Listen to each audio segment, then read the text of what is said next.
Welcome old school legends and car audio enthusiasts. Today I'd like to introduce you to our Cube project, aptly titled Droppin' Hertz.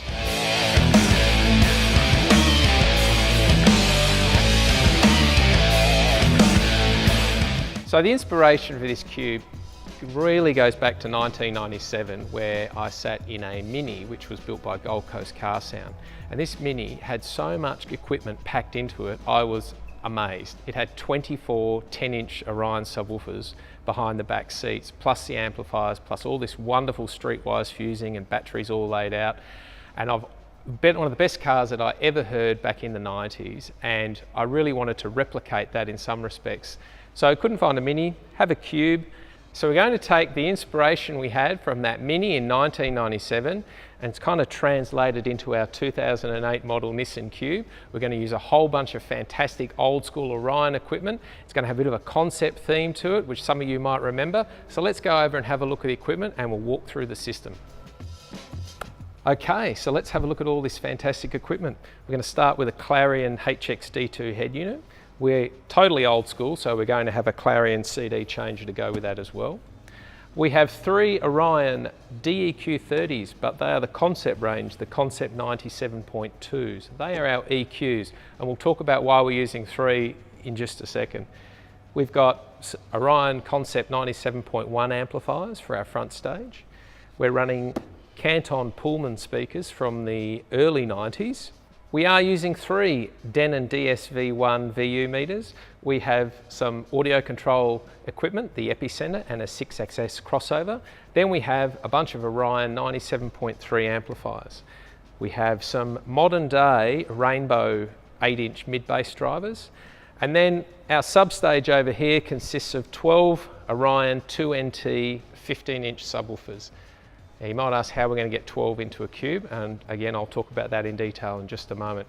So let's have a look at a close-up of our front stage. So we've got our Clarion HX-D2 that we're going to use. Now this has 4 outputs. It has a substage, a low, a mid and a high. Let's forget about the substage for a minute and let's talk about the high, mid and low outputs. So we can use the crossover in the head unit to split out the various frequencies. So for our highs, we're going to have a DEQ30 or the Concept 97.2 EQ on each of those 3 high, mid and low outputs.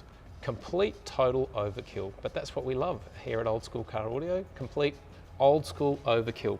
So an EQ on the high, an EQ on the mid and an EQ on the low. Now when I say low, it's not subs, that's going to our mid-bass speakers. The mids are going to our mid-range speakers and the high output will be going to our tweeters. So we're going to use 2 of these Concept 97.1 amplifiers, which are a 4-channel amplifier for our front stage. So the interesting thing about these amplifiers is they actually consist of a high current section, which is an Orion 225, and it consists of a low current section, an XTR 275. So inside that 4-channel amplifier is actually 2 of these amplifiers. So let's talk about how this actually works. So for our high output from the HX-D2, that will go through one of the Orion Concept 97.2 30-band EQs, and that's just going to run tweeters. The tweeters will be run off a 225 amplifier. So there are 4 tweeters, there's 2 on the left pillar and 2 on the right pillar. So it comes through the DEQ30 or 97.2 into the 225. This is bridged and that'll be about 100 watts per channel for the tweets. The other DEQ30 or 97.2 running the mid-range speakers will go to the low current section of the 97.1, which is effectively the XTR 275. That will be bridged as well, and that will be running about 300 watts per channel on 2 4-inch mid-range speakers, both in the pillars as well. So that's really the power for our front stage. So 2 Orion Concept 97.1 amplifiers on our front stage, 2 Concept 97.2 EQs through our Clarion HX-D2, and of course our great old school CD changer. So let's talk about our mid-bass. The mid-bass for this car will be 2 8-inch German-made Rainbow mid-bass drivers in each door. Now it's very critical to get good mid-bass in a car, as you would know, those SQ guys would know. you really want the sound to be coming from in front of you. So although you're going to have a wall of subwoofers behind you, you need to give that impression that the bass is actually coming from up front, like you would be sitting at a concert and listening to a band. So you really need good mid bass. So that's why we're going for two 8-inch drivers, and the enclosure will be critical. Now we're going to use one Orion Concept 97.3 to run 4 of these drivers.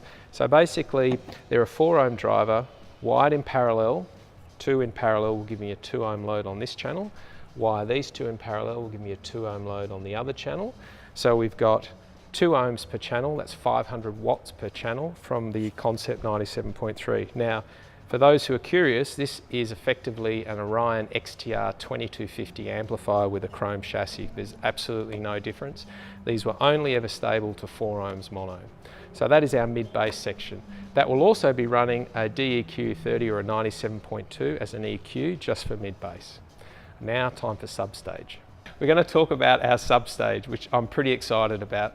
So we're coming out of our Clarion HX D2. We're going to not use a crossover in the head unit. We're going to go through an audio control Epicenter. We're then going to go through an audio control 6XS. Then we're going to run 12 Orion 2NT 15-inch single voice call subs.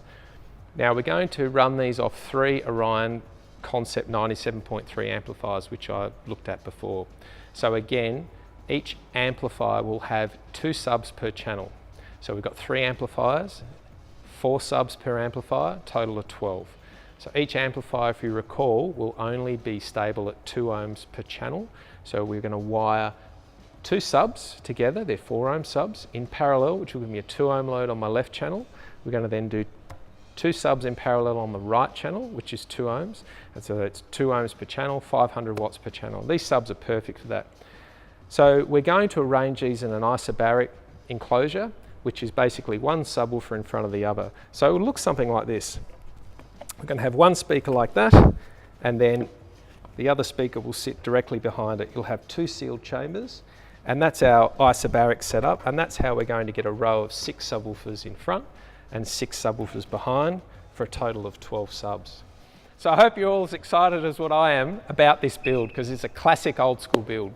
We're going to get a whole bunch of people involved to help us out, and we're going to bring it to you over the next few months. It's going to be on our YouTube channel, we're going to put on our Facebook group, bits on Instagram, so make sure you click that subscribe button on YouTube, follow us on Facebook and Instagram, and stay tuned.